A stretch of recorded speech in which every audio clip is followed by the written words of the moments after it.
So, it came out like 2 hours ago now.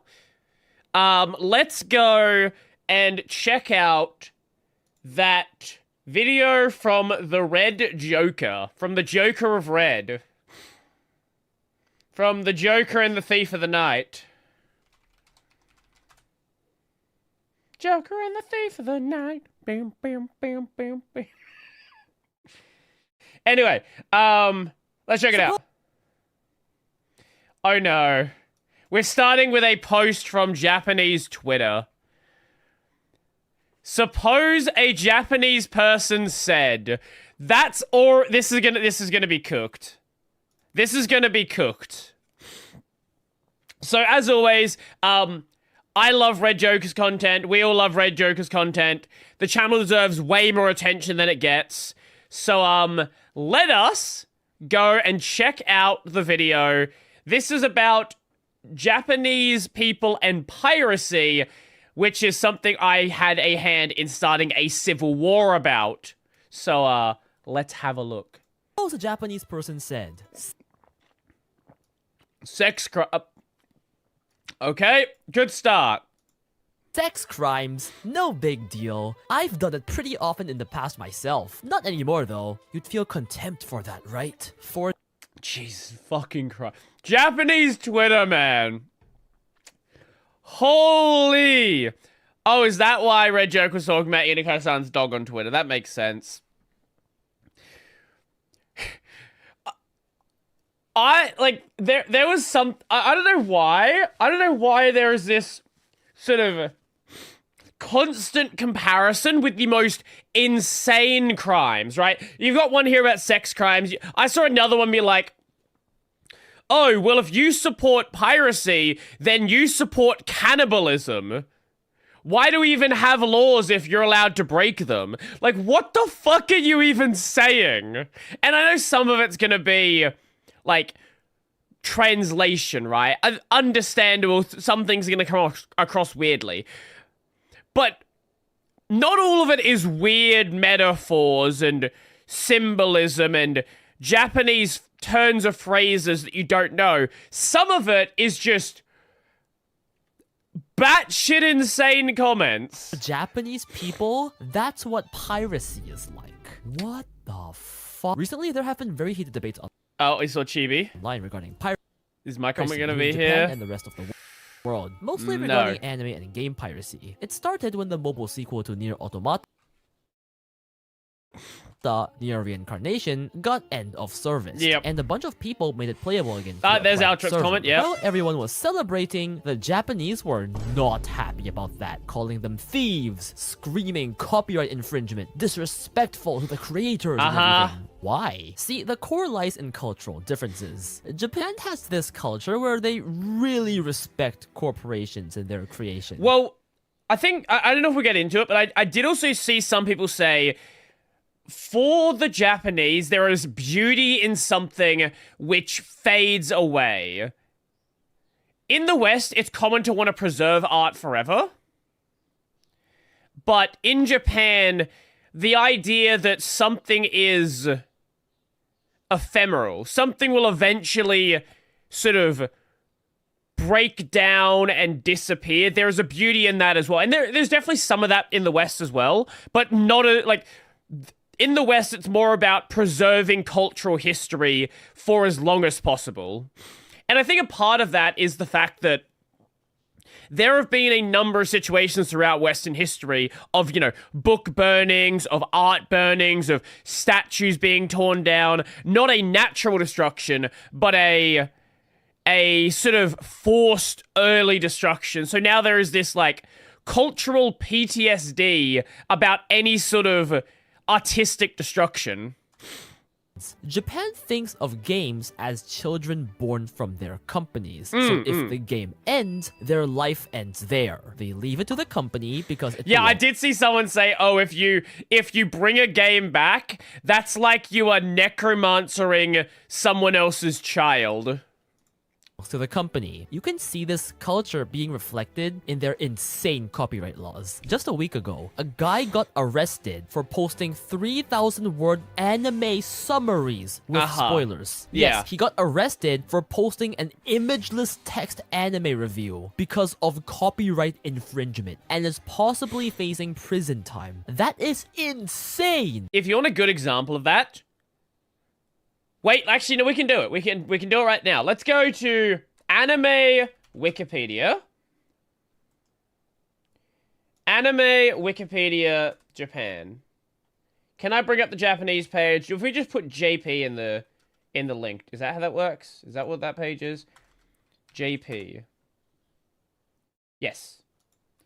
Perfect example, actually.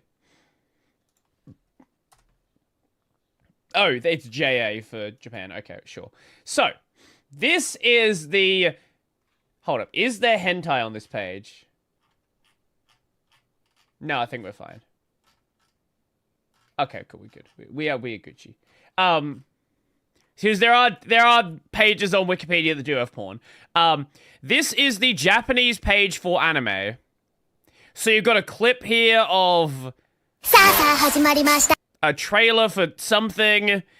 You've got the oldest surviving Japanese animated short film. You got Osamu Tezuka or Astrobot.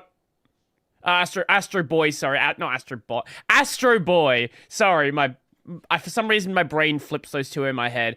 You got Lucky Star, Gurren Lagann, bunch of other stuff here. Let's go to the Japanese page for anime. That's Shenmue. Where'd it go? Where is it? Where'd it go? I just had it open.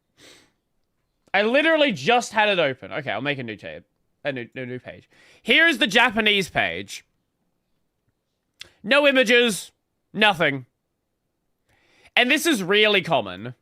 This is incredibly common. Japanese Wikipedia basically doesn't have images. The main reason for that is because of Japanese fair use, which doesn't exist. So there are very, very specific images which are allowed to be used on Wikipedia.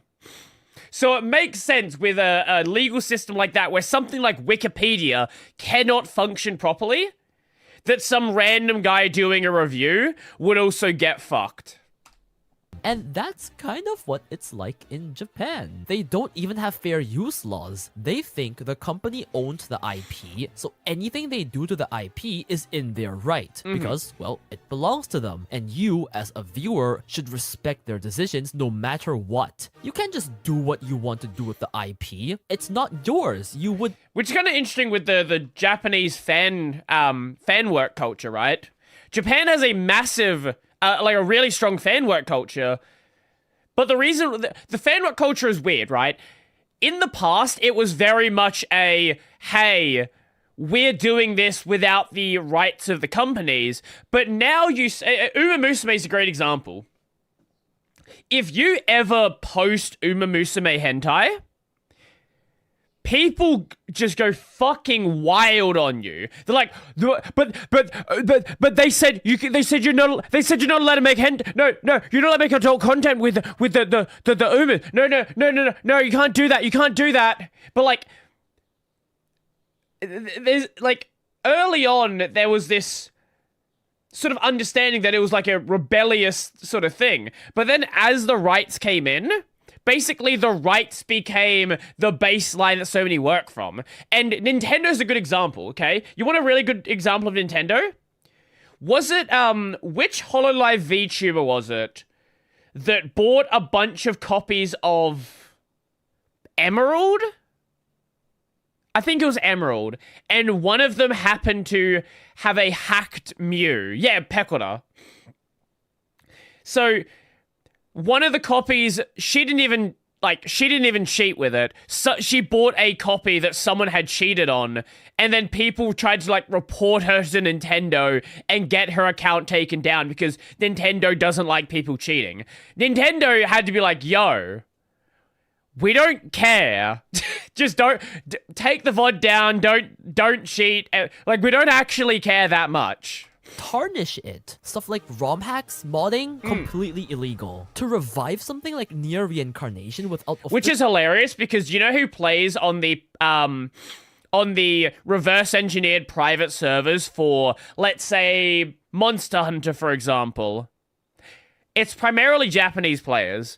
Or another great example, the reason why we have, why Phantasy Star Online is still around is because of private servers that people were running. So, there is definitely this culture that exists there, but also there is this, like, overarching sort of, like, in the West, right? No one cares if like, you know multiple people, even if they don't, if they don't steal anything else, you know multiple people that be like, yeah, I've watched a movie on 123 movies, or I've watched anime on fucking Go Anime, or anything else like that. And that's just like a normal thing that people accept.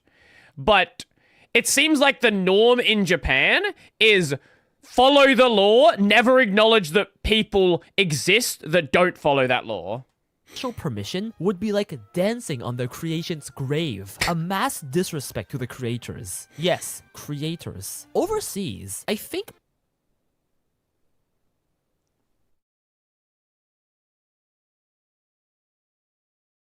Hello? A Joker? Hello there?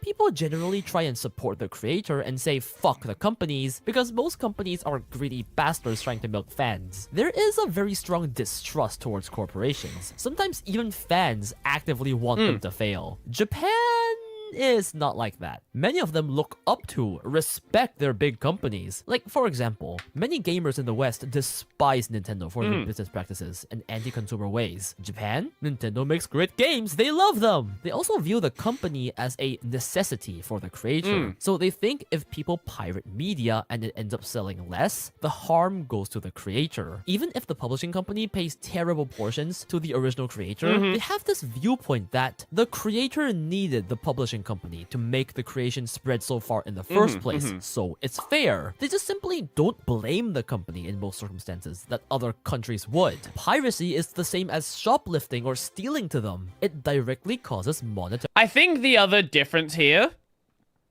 is, especially in, like, internet culture, the West has been very acclimatized to the idea that piracy does not equal theft. Piracy does not mean lost sale. This idea still exists in Japan where if something is pirated, that means a sale is directly lost. But we've had people talking out against this for years now. Great example, the late great Total Biscuit. Like, over fucking 15 years ago, was talking about the fact that if someone pirates something, that doesn't equate to a direct sale lost because people that pirate something were not necessarily actually going to buy it. Also, the fact that when we talk about piracy in the West, we have Crunchyroll exists because of piracy. Faku exists because of piracy. Ocean Vale exists because of piracy. The entire existence of a Western anime, manga, hentai, aero game market, JRPG, exists because of piracy. Also, pirating gets you new fans or new users, which count as a conversation.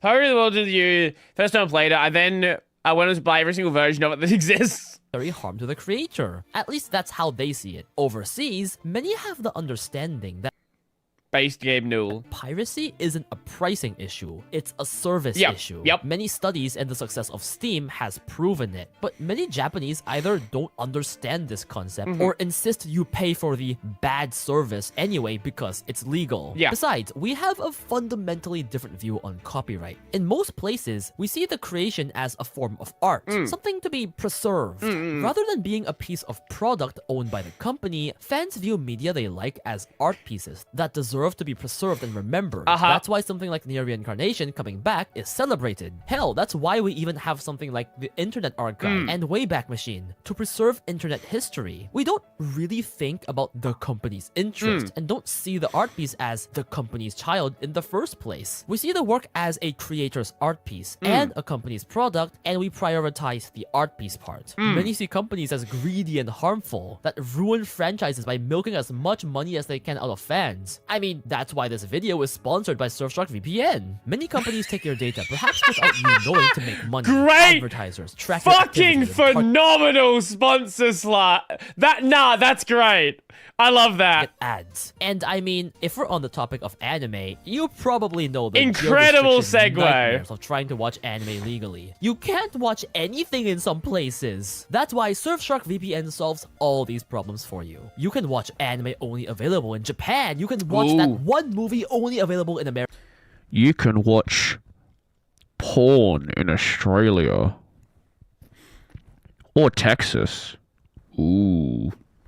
You can't. You don't want to be a criminal. You don't want to. Porn. Oh no, you don't. Porn is banned in Texas. You don't want to do that. America. If you want to, you can watch that.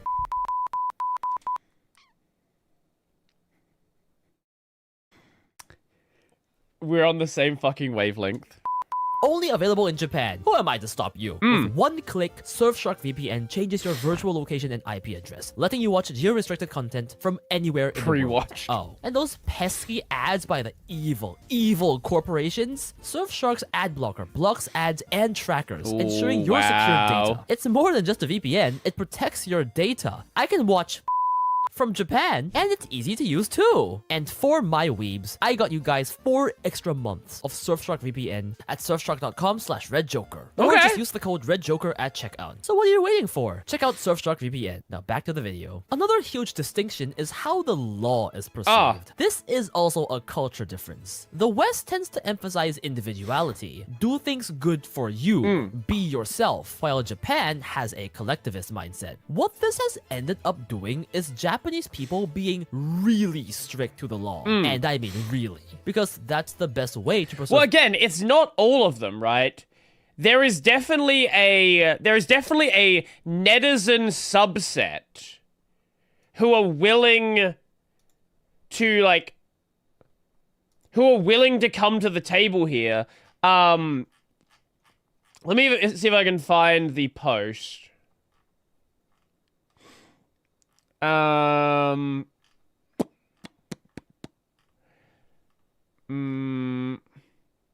here we go. The reason modern Japanese otaku don't question their own sanctimonious purity when it comes to pirated content is that modern otaku are only really keeping up with stuff like mobile games and anime. Back in the day, otaku would casually hunt down PC games and foreign content and such, so they were pretty close to pirated stuff too. What changed wasn't their sense of ethics, but the intensity of being an otaku. The otaku of the Showa era, sorry, Japan counts their dates in fucking batshit insane ways. 26 to 89. The otaku of the Showa era would casually translate untranslated foreign SF novels, not sure what that's supposed to mean, on their own and circulate homemade Japanese translations among their circle. So that's just how it was. Today's otaku have devolved into livestock that just sit there with their mouths open, mindlessly waiting for whatever feed they're given. So they don't even need pirated versions or knockoffs. This is the biggest difference from overseas otaku, who are still in their nascent stage.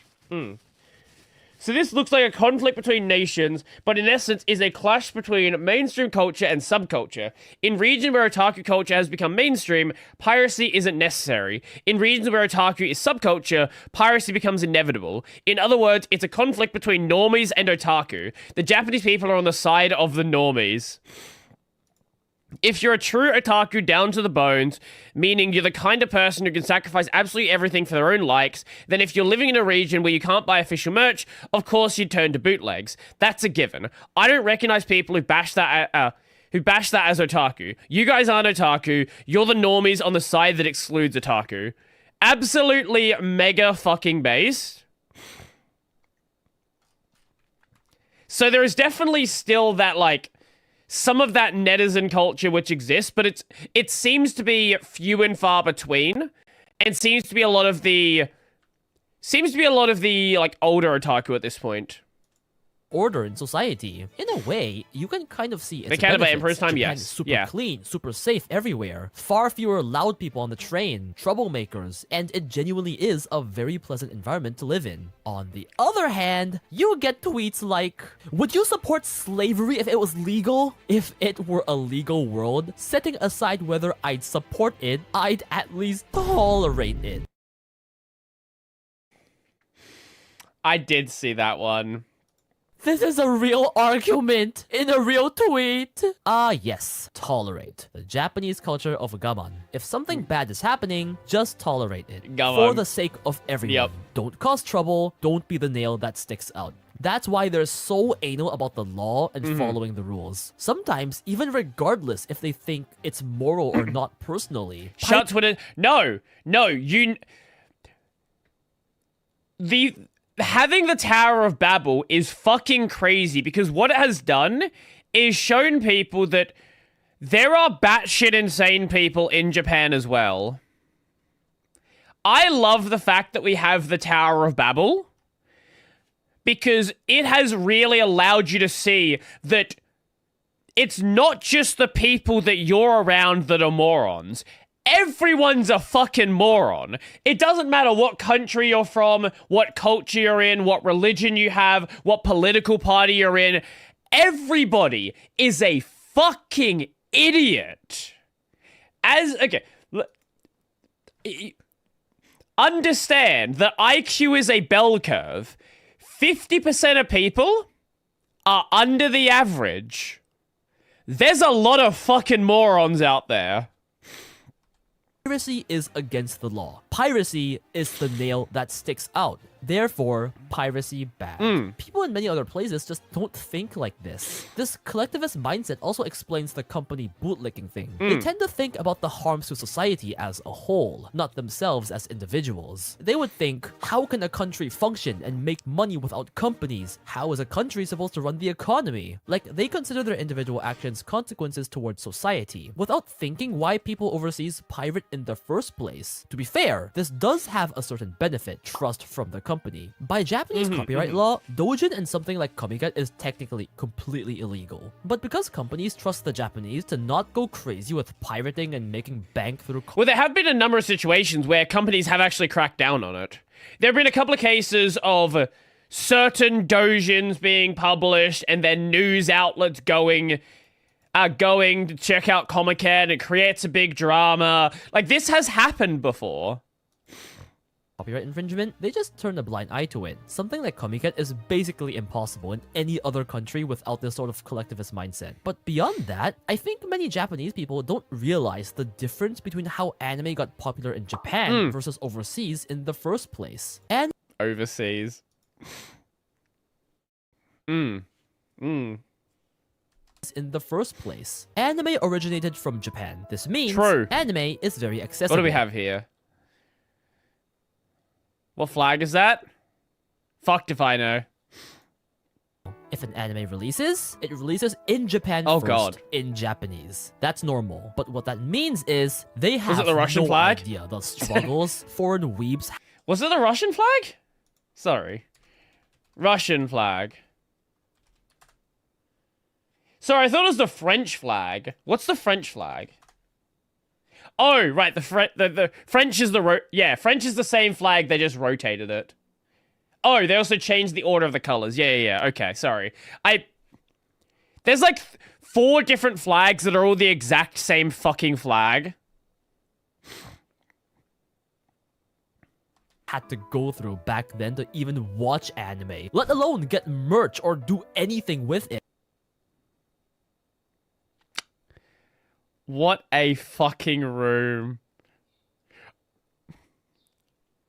Nah, okay. This is the this is a absolutely cooked room, man. Oh my god. So we got Gotchiusa over here, Chunibyo. I think that's That's more Chunibyo. Oh, I'm blanking on the name. Got Ava, of course, up here. Madoka. Tsudabaru. That's not another. I don't know what that is. What else we got going on Watch here? anime, let alone Oh, you descend to that one. Yeah, okay. What the fuck's her name? From Little Busters, I believe? I think that's... Is that Card Captor? Not get sure. merch or do anything with it. Anime grew as a normal industry, accessible to everyone in Japan with few barriers. It grew popular through normal advertising and normal Free! sales. In America, Really? weebs were literally formed by piracy. Yep. You couldn't watch anime normally if you... A few exceptions. There's always been anime in the West. Again, Astro Boy's a great example.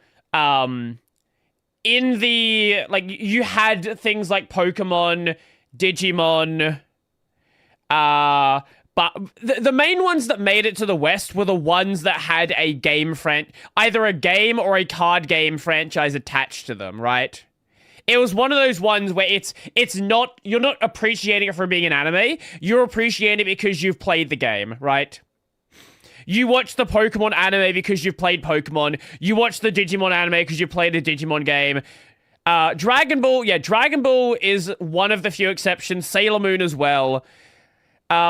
Basically, any of the ones which where a big push was for games, either physical games, card games, things like that, or there was a big push behind it for, like, a toy line, things like that.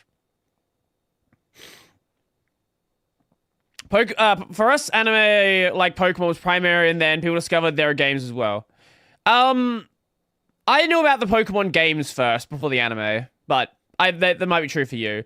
In Germany, I had a bunch of anime child series, which are released in Japan. We know. Basically, any of the, like, massive ones that became big pretty much everywhere, right? With the exceptions of a few. Like, even though it's such an important series in Japan, like, Doraemon never became a thing in Australia. Same with Conan. But, you know, any of the ones that, you know, any of those hyper mainstream ones we eventually saw. It wasn't until probably the early 2000s is when a shift started happening.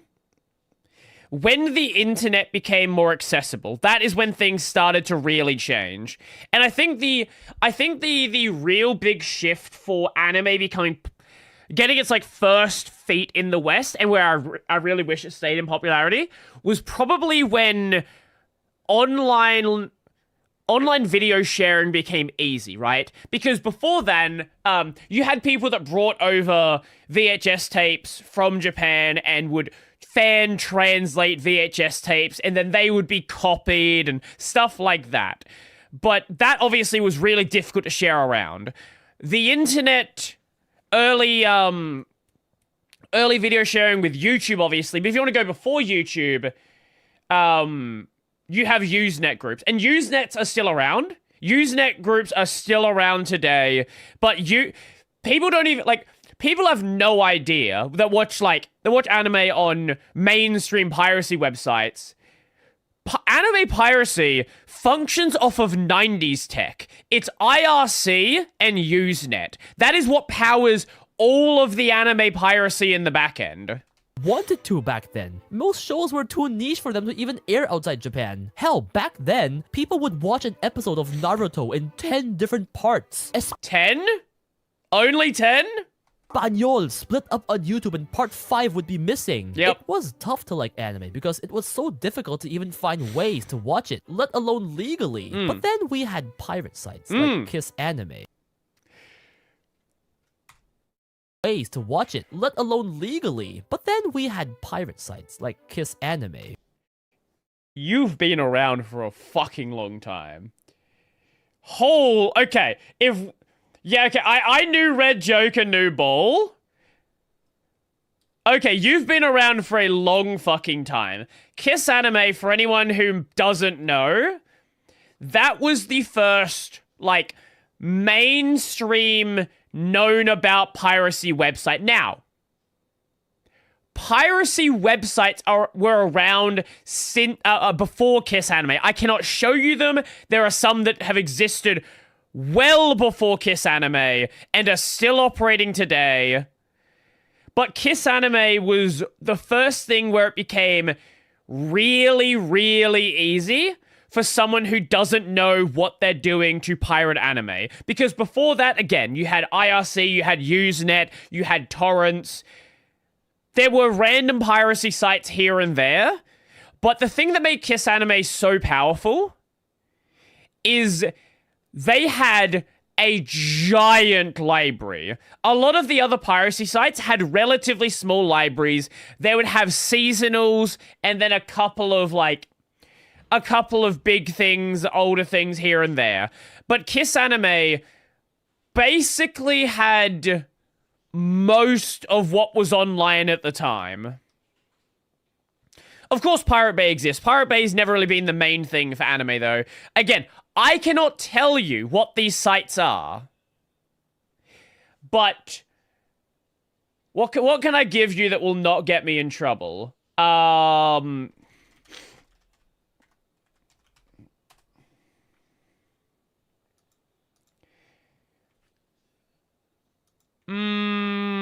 If I speak, I am in trouble. I do not want to be in trouble. True. Give me 1 second. Let me just find the...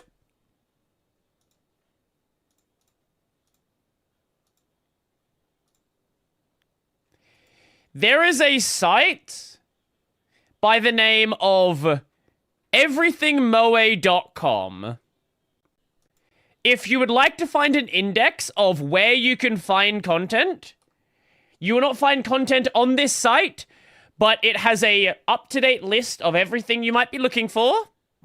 Go check that out.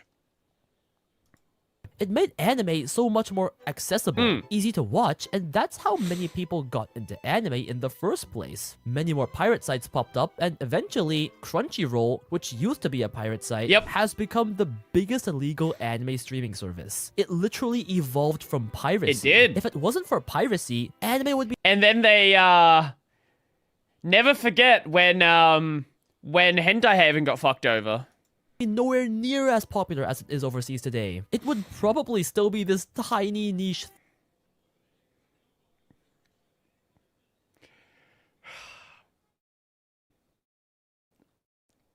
Onimai. Sure, let's go with that. thing that most people call cartoons. The crazy amount of money that's made from overseas fans today is because piracy existed in the first place. This entire process is not something the Japanese could ever understand. They never had to go through any of that. They always had the choice of watching it on TV, on a bunch of streaming sites, some like Abema even for free. It's not just history either. It's still going on today, albeit to a smaller extent. One of the biggest reasons people pirate is regional restrictions. You can't watch this anime in this region. This site only takes Japanese credit cards. Seasonal anime is split into 10 different streaming services, so pay for all 10 if you want to watch all of them legally. Sometimes they literally aren't even available in your region, giving birth to this meme.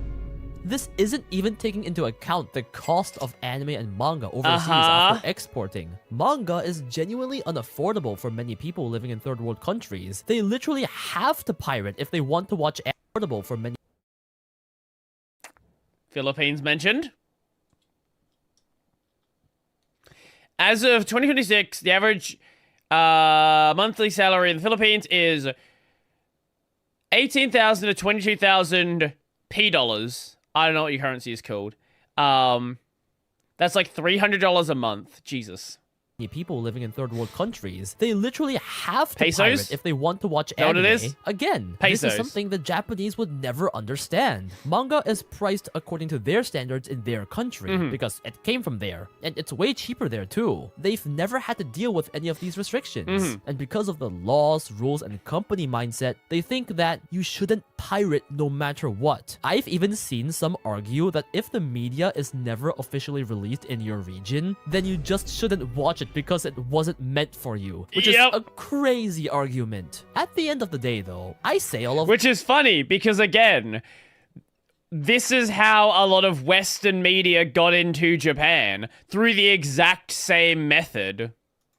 this, but a lot of Japanese people actually do pirate. They literally had Winnie, a Japanese file sharing client for torrenting that went huge back then. Please don't censor that part of it. Why did we censor the I?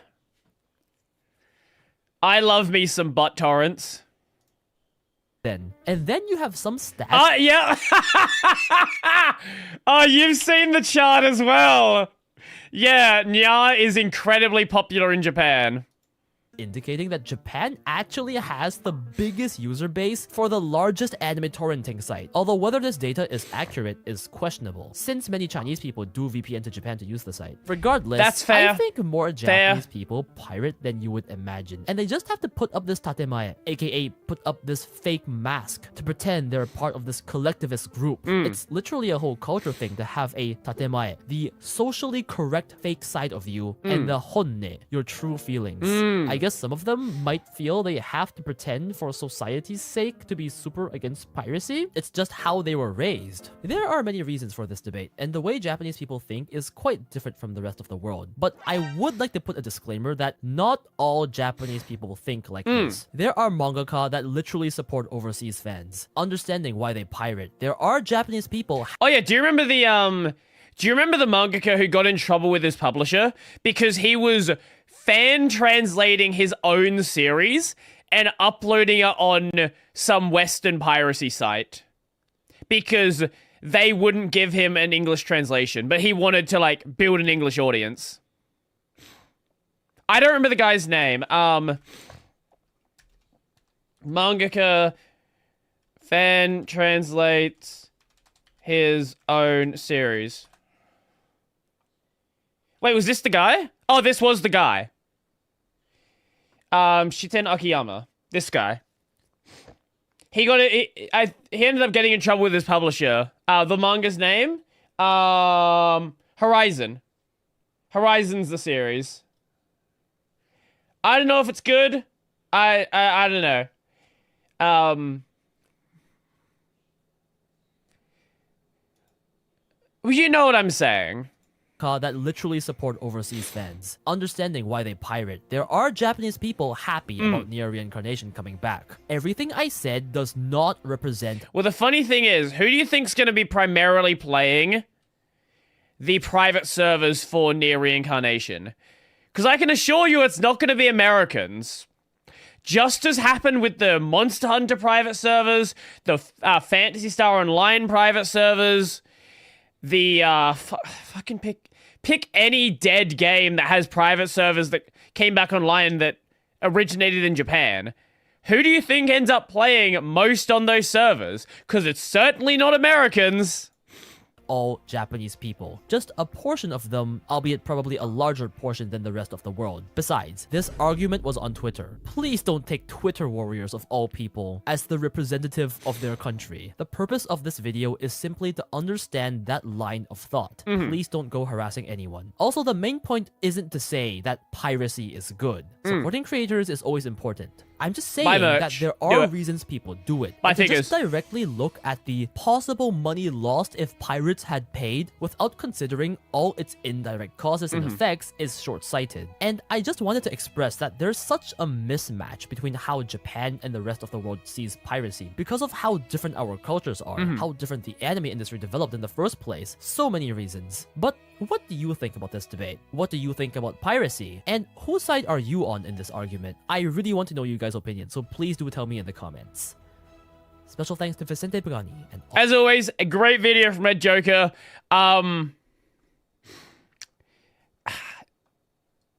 it's a tough question, right? I think what everyone ultimately wants is something kind of akin to like a Steam. People want a Steam for anime. The problem is every single Japanese publisher wants to be the one that makes the platform. The Piracy discourse about Japan reminds me of when we finally convinced them to put their games on PC, and it resulted in them basically dropping Dark Souls out of a plane with no parachute as a test. Yeah, yeah, pretty much. The problem, see, there's like a million different problems with anime distribution worldwide. The main problem is that every country, like, you need different licenses for different countries. When you're just distributing in a single country, it's easy. It's very easy. But there's no just one, there's no just easy platform just to watch anime. So what people end up doing is just pirating because it is simple. Again, it goes back to what Gabe Newell said. Piracy is a service problem. That is, it's just continuously true. Piracy is a service problem. Does anyone have another one? That was good. I did enjoy that video. We'll post the link. I forgot to do that. Sad that I didn't get a mention in the Red Joker video, but that would have been funny. But, you know, regardless, it is what it is. Love Red Joker's content. Great videos as always. Yeah.